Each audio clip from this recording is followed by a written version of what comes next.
My name is Faisal Guner and I'm at Tate Modern for a major retrospective of the American artist Robert Rauschenberg. It's the first fully comprehensive survey of the artist since his death in 2008. This painting is called Charlene. Painted in 1954, it's the final painting in a series which he called the Red Paintings. And they anticipate the later combines, such as his famous bed, which he made a year later. As you can see, it's full of objects.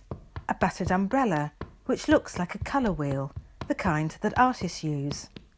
There's a light bulb in what could be an alcove set back from the rest of the picture's surface. There are bits of lace, of fabric, light reflectors, tiny replicas of famous artworks which have been transferred onto the canvas.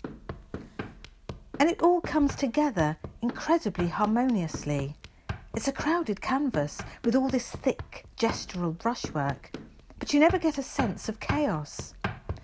Rauschenberg has an impeccable eye for design, of placing things just so that out of seeming chaos, something remarkably beautiful emerges. And here's a work called Monogram, a fully fledged combine which Rauschenberg started working on in 1955.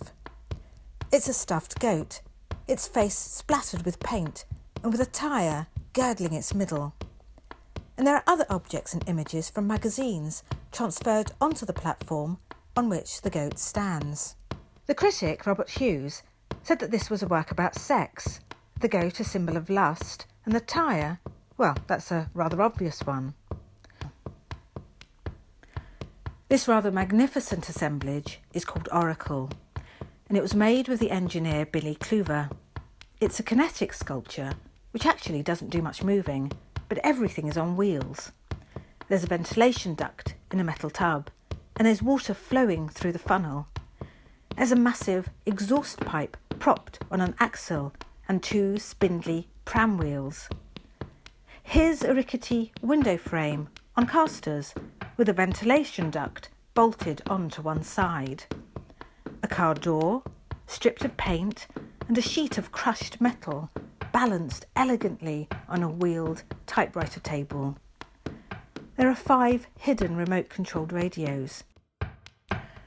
This work is very much influenced by the composer and artist John Cage, who Rauschenberg also collaborated with, along with dancer and choreographer Merce Cunningham. In 1960, 2 years before Rauschenberg began work on Oracle, Cage performed a composition, Water Walk, on an American talk show with similar objects, including a bath and water. Following Oracle, Rauschenberg launched EAT, which stands for Experiments in Art and Technology. This was to promote collaborations between artists and engineers, and he made this work, Mud Muse.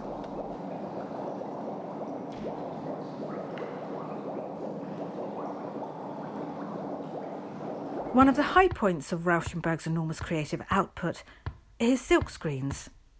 Retrospective 2 is probably his best-known silkscreen.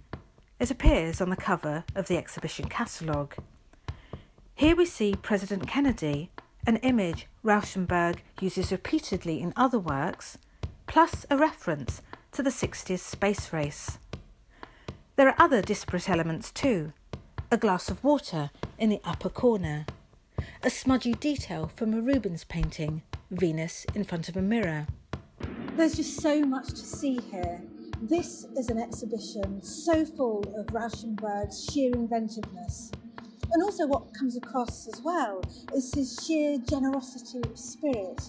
This is an artist who collaborated with fellow artists, with engineers, with scientists, with lesser-known artists in impoverished countries around the world. World, world, world, world, world, world, world.